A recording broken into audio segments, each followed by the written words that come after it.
século. Então esse é o período que abrange a igreja de Pérgamo.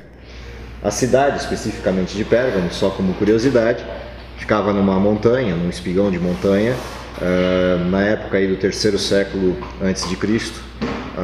Era a capital do reino de Pérgamo e um centro cultural muito forte.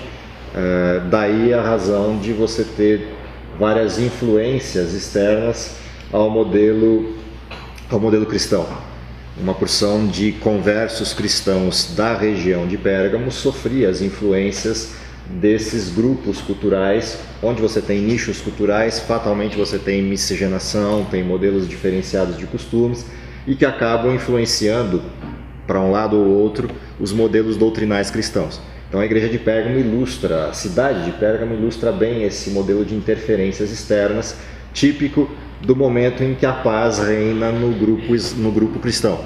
Enquanto os cristãos estavam sendo perseguidos, que era o modelo de Esmirna, você não tinha dificuldades com questões doutrinais ou com questões de pureza do cristianismo, porque ou você era cristão de verdade e pagava com a vida nas arenas e no Coliseu Romano, ou você deixava de ser cristão. Quando veio a paz, voltam os modelos de apostasia ou os modelos de vinculação com a cultura da época. Ou seja, baixou a guarda porque não tem perseguição, o cristianismo volta a o que a gente chama de banho-maria, está tudo tranquilo, tudo sossegado, as pessoas começam a ceder aos modelos de influência da época. Então, o período de Pérgamo ilustra bem essa transição de modelos a partir da conversão de Constantino e a influência do império e da cultura greco-romana ao cristianismo. Nesse período de Pérgamo, vários dos modelos doutrinais cristãos começam a sofrer alterações frontais, alterações diretas. A primeira dessas alterações frontais no período de Pérgamo se dá pelo próprio Constantino. Quando Constantino, em 321, estabelece um decreto de que todo o império deveria observar as suas práticas religiosas ou seus cultos no domingo. Então há uma transição de modelo do cristianismo apostólico do sábado para o domingo, que um pouquinho mais para frente, no concílio cristão, em 364 mais ou menos, vai ser votado como modelo doutrinal religioso cristão. E é a primeira diferenciação do cristianismo apostólico para o cristianismo desse período e que depois vai se tornar o cristianismo medieval. Então, além dessas, uma série de outras questões começam a ser discutidas dentro da doutrina cristã. Desde questões de base estrutural, como a constituição do ser humano, modelo dual, adota-se dentro do cristianismo o conceito platônico, dualidade corpo e alma. Dessa dualidade surgem discussões, o que acontece com o ser humano quando morre. O fator dual implica em você ter uma resposta para o que aconteceria com a alma, uma vez que você criou a dualidade. Tem que responder, porque o corpo, todo mundo está vendo o que acontece e se desfaz. O que aconteceria com a alma? Então começam a surgir especulações nessa direção. O modelo greco-romano tem um paradigma para essa dualidade. No caso dos gregos, a alma boa vai para o paraíso das flores, a alma má vai para o inferno de Hades. No modelo romano não é muito diferente, apenas os nomes se modificam, e isso vem para o cristianismo. O cristianismo acaba adotando esse conceito e aí surgem outras doutrinas que no período medieval vão se estabelecer como modelos dogmáticos, como o céu e o inferno, depois o purgatório, o limbo e outros elementos mais que passam a adentrar o cristianismo. Então, o início de tudo isso, desse distanciamento do cristianismo apostólico e bíblico para um cristianismo de tradição e cultural, passa a acontecer a partir do momento em que a paz se estabelece no modelo cristão. Então, o marco divisor de águas dessas questões de alteração doutrinal é a conversão de Constantino e o período de paz. Então, isso é o que está por trás desse modelo da igreja de Pérgamo. Daí algumas das repreensões e de algumas advertências que aparecem a essa igreja como metáfora nesse período histórico.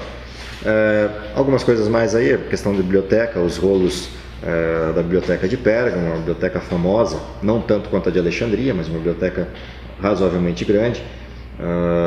Desenvolvimento do pergaminho, por isso o nome da cidade, né? Pérgamo, na época de Ptolomeu. Contexto, então, cobre os séculos IV e V e a primeira metade do século VI. período em que Satanás procurou corromper o cristianismo, a época em que o paganismo se introduziu fortemente na igreja cristã, e aí vem os detalhes da carta. Então, primeiro o elogio. Qual é o elogio que aparece aí no verso 13? Conservas o meu nome e não negaste a minha fé. Dentro do período de Pérgamo, a despeito da introdução de teorias falsas ou modelos pagãos ou adulterações do modelo cristão, ainda assim, dentro de Pérgamo, permaneciam pessoas fiéis. Daí o elogio à carta. Ainda há pessoas fiéis, mesmo com toda essa deturpação.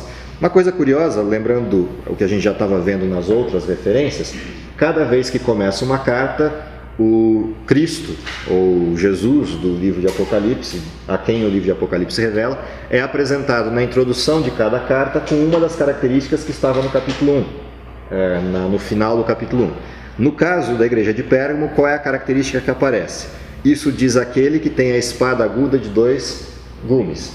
No capítulo 1 aparecia essa figura para Cristo, aquele que sai da boca dele a espada afiada de 2 gumes, que é uma referência a um texto do Velho Testamento, como a abordagem da espada de 2 gumes sendo a palavra de Deus, que corta nos 2 lados quando penetra o coração daquele que crê.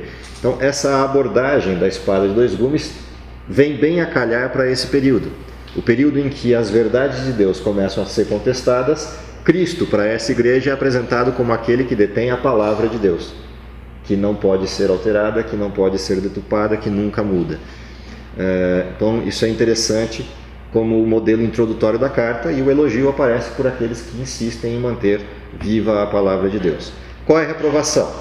A reprovação que aparece aí, tens aí os que sustentam a doutrina de Balaão, que sustentam as doutrinas dos nicolaítas, portanto arrepende. Então, dentro desse contexto, a gente já tinha visto os nicolaítas lá na igreja de Éfeso, aparecia a referência a eles lá. Quem eram os nicolaítas? Aqueles que começavam a apresentar modelos semelhantes aos modelos da graça atual, do período atual em que a gente vive, onde você não tem nenhum comprometimento pessoal com as verdades de Deus. A graça é suficiente e salva qualquer um, mesmo ele permanecendo nos seus pecados. Esse desenho de graça estruturado como a gente tem hoje, tinha no seu embrião lá nas abordagens nicolaítas, que por conta dessa visão dual e dessas abordagens gregas, de influência grega, pontuavam que coisas que eu fizesse no corpo não afligiriam a alma, ou seja, não atingiriam essa segunda parte na descrição grega, que era a parte pura do ser humano. Então, tudo que eu fizesse no corpo não atingia a alma. Portanto, o adultério não era importante, questões de observância da lei de Deus não eram importantes, porque essas coisas eram simplesmente coisas externas e elas não alterariam, seja o respeito ou o desrespeito delas, não alterariam a pureza da alma humana. Então, esses elementos de abordagem permissiva da época foram produzindo cristãos devassos, cristãos não comprometidos com os paradigmas da vida cristã. A mesma coisa aparece aí com a metáfora usada pela figura de Balaão, a historinha lá antiga, né, da guerra de Balaque contra o povo de Israel, e ele contratou Balaão para fazer profecias contra o povo de Israel. E em lugar de conseguir fazer profecias ou maldições contra o povo de Israel, Balaão só conseguia falar bênçãos. Deus não lhe permitiu proferir nenhuma maldição. E aí o que ele faz? Ele começa a criar artimanhas junto com Balaque para produzir pecado em Israel e com isso retirar a bênção de Deus de Israel pela influência para o pecado. Mesma coisa que acontecia nesse período. Então você deturpa a prática do povo para o povo, entrando em pecado, perder a bênção de Deus. Então, isso aconteceu dentro do período pré-medieval, com essas adulterações aí de doutrina. Então, essas referências de práticas pecaminosas a gente já tinha visto lá, elas se repetem agora com mais ênfase no período de Pérgamo, na perversão do cristianismo. Qual é a recompensa para essa igreja? O que aparece aí como referência de recompensa? O que acontecerá com ela se ela se arrepender dos caminhos errados em que entra? Então, ao vencedor darei que coma do maná escondido, bem como lhe darei uma pedrinha branca com um novo nome. Somos contrários à doutrina de Balaão, dos nicolaítas, teremos o tempo para o maná. Jesus é o próprio maná, então é uma referência à busca da doutrina pura. Se a gente voltasse aos idos tempos de Israel, enquanto Israel saiu do Egito e ficava reclamando que queria voltar para o Egito para comer as carnes e as panelas do Egito, o que Deus mandou para eles? Comida pura e perfeita, o maná. Por analogia, a mesma referência aqui. Em vez de comer doutrina perfeita, Bíblia perfeita, trechos perfeitos da verdade de Deus, preferiam comer daquilo que era corrompido do mundo pagão da época. A promessa é voltar a comer daquilo que é perfeito. Essa referência de base. E também a questão do nome aparece várias vezes no livro de Apocalipse, em outros textos da Bíblia, o retorno a ser chamado povo de Deus puro e perfeito, recebendo o nome do próprio Deus. Uma referência típica da época de Israel. Israel recebia o nome de povo de Deus, sacerdócio santo, povo escolhido de Deus, nação santa. Então essas referências estão disponíveis para aqueles que aceitarem servir Deus, serão chamados por um novo nome, o nome que Deus lhe der. Então, isso é parte do desenho desse período pré-medieval. O resultado, desse modelo do período pré-medieval vai aparecer de forma bastante clara na próxima igreja, que aí é a corrupção completa do modelo cristão na segunda parte do sexto século e daí para frente, que é a igreja de Tiatira, próximo período. Quem faz as honras?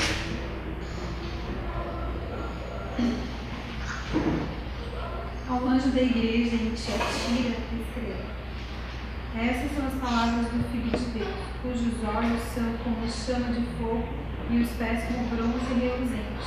Conheço as suas obras, o seu amor, a sua fé, o seu serviço e a sua perseverança. E sei que você está fazendo mais agora do que no princípio. No entanto, contra você tenho isto: você tolera Jezabel, aquela mulher que se diz profetiza. Como seus ensinos, ela induz os meus servos à imoralidade sexual e a comerem alimentos sacrificados aos ídolos. Dei-lhe tempo para que se arrependesse de sua imoralidade sexual, mas ela não quer se arrepender. Por isso, vou fazê-la adoecer e trarei grande sofrimento aos que cometem adultério contra ela, a que ela pratica. Ok. Continua. Matarei os filhos dessa mulher. Então todas as igrejas saberão que eu sou aquele que sonda mentes e corações, e retribuirei a cada um de vocês de acordo com as suas obras. Aos demais que estão em Tiatira, a vocês que não seguem a doutrina dela e não aprenderam como eles dizem, os profundos segredos de Satanás, digo: não porei outra carga sobre vocês. Não tão somente apeguem-se com firmeza aos que vocês têm, até que eu venha. Aquele que vencer e fizer a minha vontade até o fim, darei autoridade sobre as nações. Ok. Bom, o período aqui é o período medieval, o auge do período medieval, com todas as heresias e com todas as práticas que surgiram e a divisão do cristianismo. Então, basicamente, você tem dois grandes grupos nesse período. De um lado, o grupo oficial cristão, que se estabelece a partir de 508 e depois com o poder absoluto de 538 para frente. A partir do edito de Justiniano, de 533, em 538 se estabelece o poder absoluto do modelo religioso cristão medieval, ou hoje conhecido como modelo cristão católico. A partir desse desenho da oficialização do cristianismo, instituição dos ritos cristãos oficiais de 508 para frente, e a oficialização da unicidade de religiosidade na Europa, que se dá a partir do decreto justiniano, todos aqueles que discordassem do poder religioso oficial seriam perseguidos, suas posses retiradas, se não se arrependessem de divergir do poder oficial, e poderiam até ser mortos, torturados e mortos dentro dessa condição. E isso estabelece o período das perseguições cristãs medievais. A gente tem um período de perseguições cristãs que é imperial, que acontece lá na descrição da igreja de Esmirna, que é segundo e terceiro século, e depois o período de perseguições cristãs, que começa a partir da segunda metade do sexto século e vai todo o período medieval até a queda do bispo de Roma em 1798. Então todo esse desenho medieval vai percorrer as duas próximas igrejas, a de Tiatira e depois a igreja do período da Reforma. Oi? Então, os valdenses, huguenotes, albigenses, todos eles são desse período. Então, vocês percebem que o fim do texto retrata que há um grupo de pessoas que insiste em manter viva a prática da fé cristã, correta e pura. O que diz o texto? Sobre eles, Deus não colocaria uma nova carga. Por que não colocaria uma nova carga? Porque ser cristão e manter a doutrina pura nesse período implicava em ter que fugir ou ser preso, torturado e morto. Portanto, voltam às perseguições do cristianismo, e aí Deus fala para eles: não tem para vocês nenhum processo a mais do que aquele que vocês já estão fazendo, tentar manter o evangelho puro, tentar manter a doutrina pura. Em contrapartida, há aqueles que deturparam as verdades e passaram a seguir essas deturpações, há uma série de reprimendas aí. A igreja de Tiatira, cidade de Tiatira, de novo, faz parte do eixo da Ásia Menor, está perto da rodovia de interligação das cidades da Ásia Menor, uma cidade aí com um perfil comercial também forte, o que demonstra sua riqueza e seu apogeu, seu poderio, parecido com a descrição que é tomada de uma referência lá dos dias de Israel antigo, período de Acabe, da esposa dele, Jezabel, que é uma rainha pagã, que vem governar junto com Acabe o reino de Israel. E traz para dentro de Israel, como rainha pagã, todos os modelos de culto, profetas de Baal e toda a descrição dos cultos pagãos para dentro da cultura israelita.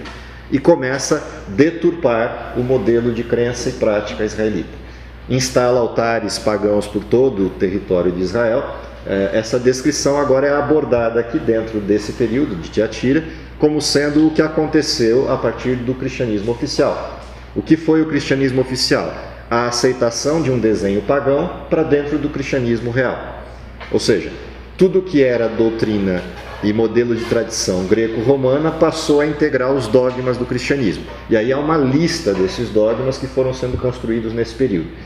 Os primeiros a gente já tinha visto lá em Pérgamo: a adulteração do sábado, começo do modelo dual, encarar o ser humano com outra abordagem que não a abordagem bíblica, de um ser íntegro e completo e não dual. A partir disso começam outras referências. Se eu tenho um ser dual, tenho que responder o que acontece com a alma. A partir daí surge a doutrina da imortalidade da alma, ou o dogma da imortalidade da alma. Uma alma imortal não precisa de Deus para permanecer viva, ela já é viva eternamente. Portanto, exclui-se Deus do desenho. Uma outra referência que vai aparecer é, se eu tenho alma imortal e eu tenho que dizer para onde vai, quando o sujeito morre, ela não pode ficar vagando por aí, porque isso era o paganismo usual. Então, o que o cristianismo faz? Aborda que quem morre ou vai para o céu ou vai para o inferno. E vem o modelo grego como ilustração disso. Mas e se o sujeito não for totalmente mau? Então surgem dogmas para criar modelos de pecado. Então, pecados veniais, pecados capitais ou mortais. E aí a referência do que acontece com o sujeito. Se tiver pecados veniais, para onde vai? Nem para o céu, nem para o inferno. Fica no meio do caminho, pagando pelos pecados, mas num ambiente especial do qual se pode sair, porque do inferno ninguém sai. E aí esse ambiente especial recebe o nome de purgatório e surge mais um dogma. E o que acontece com aqueles que são perfeitos? Os que são perfeitos, todos que morrem perfeitos, já estão no céu. Fazendo o quê? Então vem para dentro do cristianismo uma referência. Esses que já estão no céu e foram para lá perfeitos, foram porque eram santos e podem nos ajudar aqui na terra a também sermos santos. E aí começa o processo de adoração aos santos e de vinculação entre os sujeitos que estão vivos na terra e aqueles que já morreram e foram para o céu. E daí vem todo um corpo doutrinal e de dogmas a respeito dessa interação, como é que se interagem seres vivos com seres que já estão no céu. Além disso, começa um processo de modelo doutrinal de intercessão paralela à intercessão de Cristo. Então, surge aí dentro desse desenho o escopo de Maria como sendo uma pessoa pura e perfeita que ascendeu aos céus e tem ascensão sobre Cristo. Simples, tiram de um lugar muito fácil. Pegam os textos bíblicos dos milagres de Jesus e você vai encontrar um dos milagres de Jesus em que Maria dá ordens para Cristo do que ele tem que fazer. Entre aspas, se você ler o texto inteiro não é o caso. Mas a impressão que dá é essa, nas bodas de Caná. Façam tudo o que eles disseram. Jesus vira para ela: o que eu tenho contigo? Ela ignora o que Jesus está dizendo, dá ordem para os servos para falar com ele, ele vai resolver a conta do vinho que acabou nas bodas de Caná. E Jesus faz o milagre. Dali eu tiro a seguinte conclusão: fez o milagre por quê? Porque a mãe mandou. Traz o mesmo contexto para dentro do céu, você passa a ter essa mesma referência. Qualquer sujeito que orar para Maria, ela intercede junto a Cristo porque tem ascensão sobre ele. Chega um momento, e Maria conhece melhor a gente porque Maria era humana como a gente. Então, cria-se um desenho novo, esse desenho se amplia ao longo do período. Óbvio que eu estou restringindo isso a um ponto, e na realidade não é um ponto, isso é um período inteiro de discussões, cultura, implementação, e isso muda a doutrina. A doutrina não muda assim com um estalo de dedos. Você passa alguns anos fazendo uma determinada coisa, essa determinada coisa gera um impacto sobre outra coisa, que gera um impacto sobre outra, até que você cristaliza uma doutrina ou uma prática, uma tradição. E essa tradição se incorpora como modelo dogmático.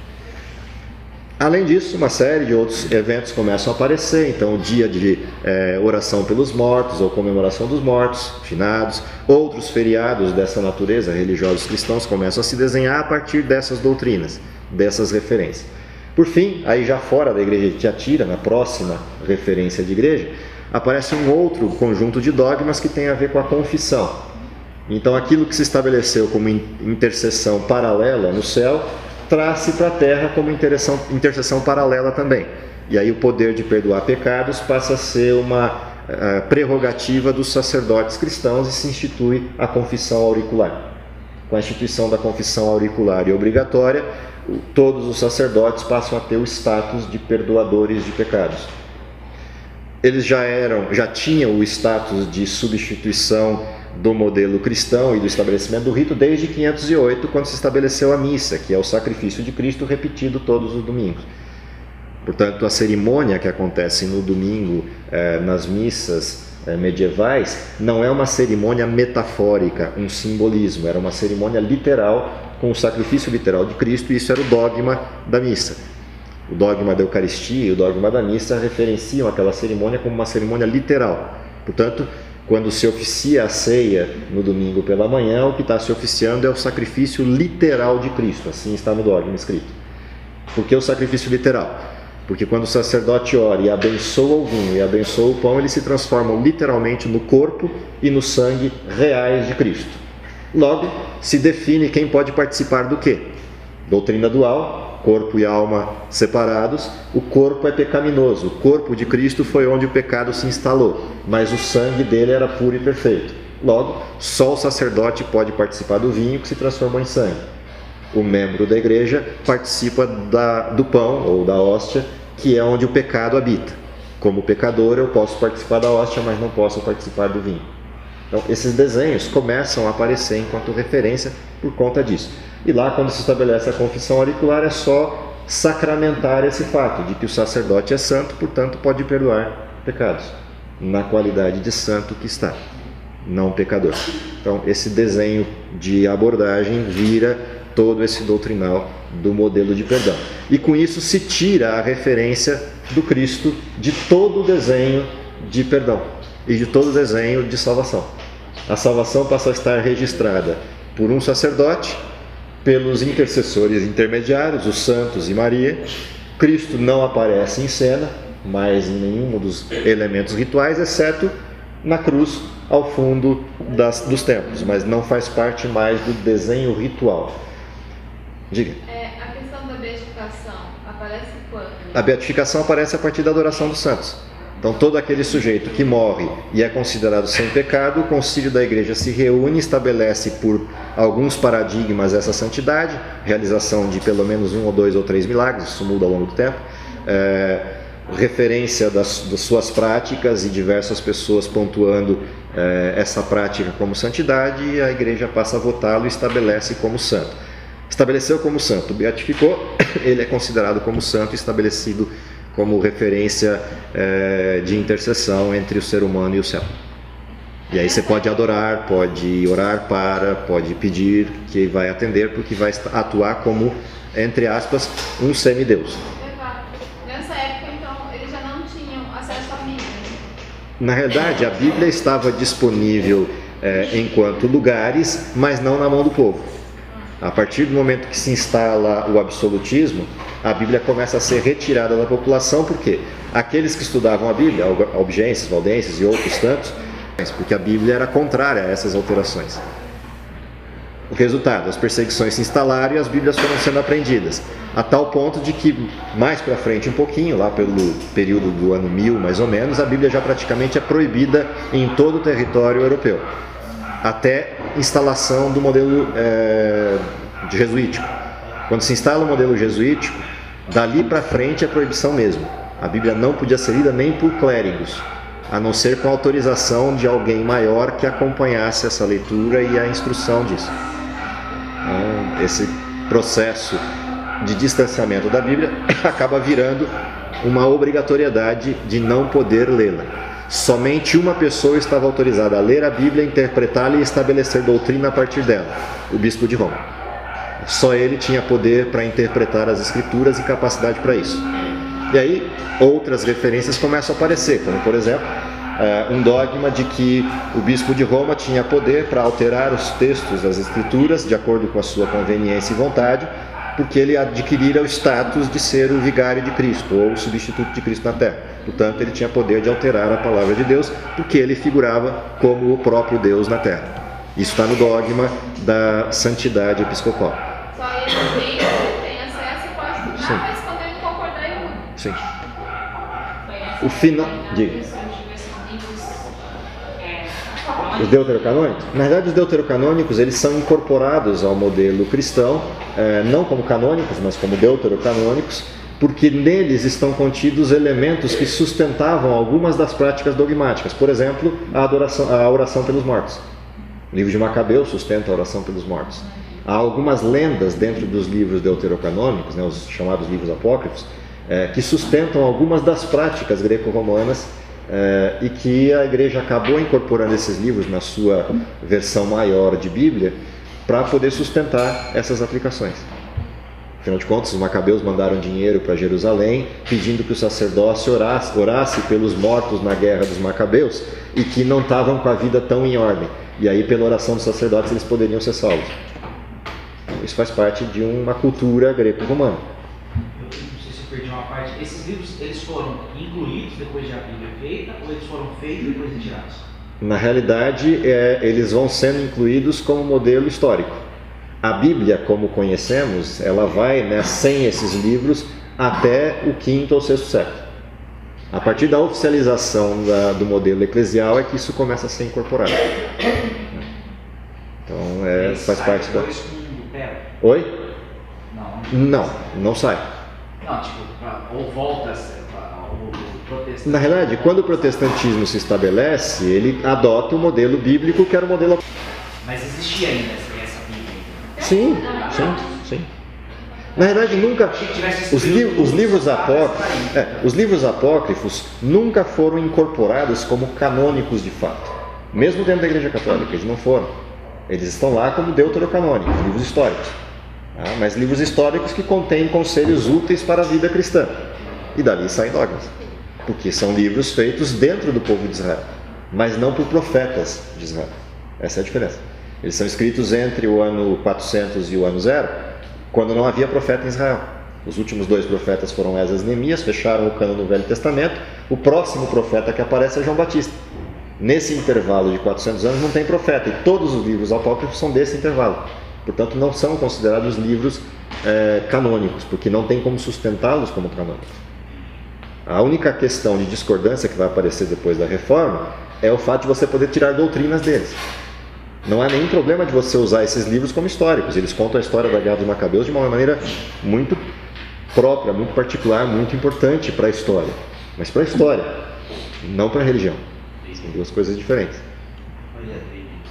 Ficou algum texto, algum livro que não entrou nessa Bíblia? Que temos? Tem vários textos. Tem um monte de evangelhos novos que não entraram na versão de Bíblia que temos. Qual foi o critério para a versão de Bíblia que temos? Velho Testamento não tem discussão, porque quem organizou foi Esdras e Neemias. Portanto, lá não tem discussão. O povo de Israel foi quem organizou o cânon do Velho Testamento. Então, para esse não tem dificuldade. O problema é o novo, porque o novo é organizado dentro da igreja cristã. Qual é o critério para o Novo Testamento ser organizado dentro da igreja cristã? Critério número 1, fidelidade à autoria. Então, você ter referência do autor, Mateus, Marcos, Lucas, João, etc. Tem referência direta do autor, tanto no livro quanto na cultura cristã do primeiro século. A antiguidade dos textos, ou seja, textos que sejam de fato do primeiro século e não depois disso, porque aí já são textos fora do período apostólico. Esses dois elementos básicos já cortam os textos todos que são chamados de espúrios ou textos não canônicos. E aí, dentro desses textos do primeiro século, achar os textos que de fato são aqueles validados pelos pais da igreja cristã do primeiro século. Então, quais são os textos que os pais da igreja, ou seja, aqueles que eram os bispos, presbíteros, diáconos e apóstolos do primeiro século, validaram? É essa referência que você traz para dentro do cânon. O restante, ou seja, essa discussão que a gente de vez em quando vê em revistas super interessantes, coisas dessa natureza, na hora que você vai olhar esses textos todos que dizem evangelhos perdidos, tal, essas coisas todas, todos esses textos são posteriores ao quarto século. Não são textos do primeiro século. Portanto, são textos fora do cânon. É porque eu chamei meu cunhado, meu amigo, no grupo, aí ele até estava falando, não, eu quero ir mesmo, porque estou estudando um livro que fala dos textos, mas não entrou na Bíblia. É os livros que não entraram na Bíblia. Então, tem vários que não entraram na Bíblia, mas não entraram por causa dos critérios. Vamos estudar os que é verdadeiro, só que ele não quis ir. Eles não entraram por causa do critério.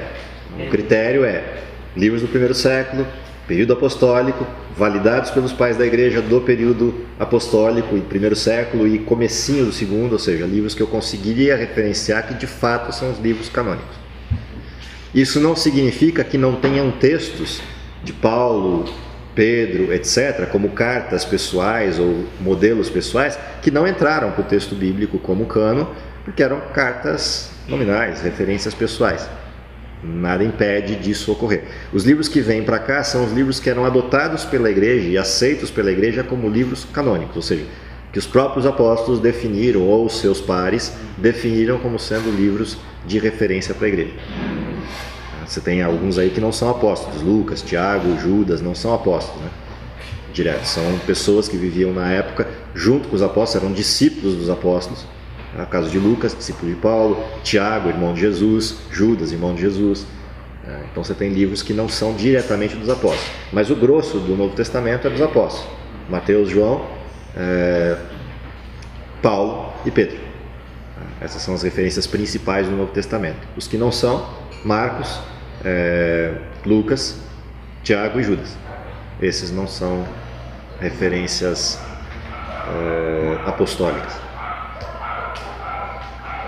Bom, continuando aí, só para a gente fechar a igreja de Tiatira, então, qual é o elogio para essa igreja? Conheço as tuas obras, o teu amor é a tua fé, o teu serviço é a tua perseverança. Então, uma referência àqueles que mantinham a fé pura mesmo no período medieval. Além disso, aparece uma reprovação.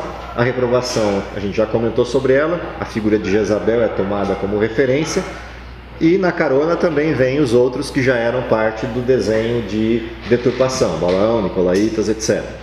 É interessante porque essa figura de Jezabel, ela vai aparecer por analogia lá no texto de Apocalipse 17 outra vez, quando eu tenho a mulher vestida de escarlata, montando a besta, com 7 cabeças e 10 chifres. A gente vai estudar isso quando chegar lá em Apocalipse 17.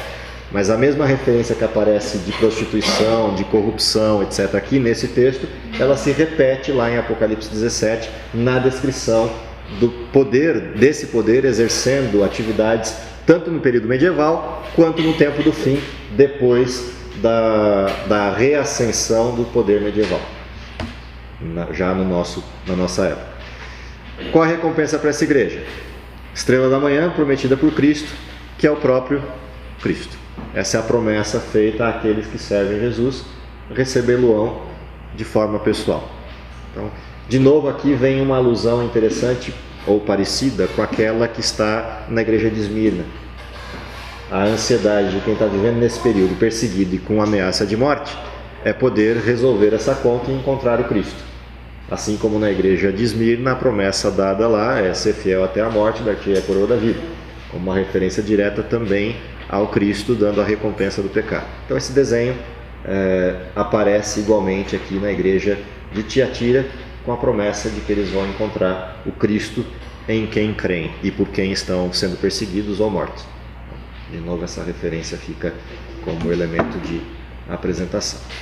A próxima igreja, a gente vai estudar no próximo estudo, Sardes. Essa fica como referência para o próximo. Capítulo 3, versos de 1 a 6, anota aí para a gente não esquecer.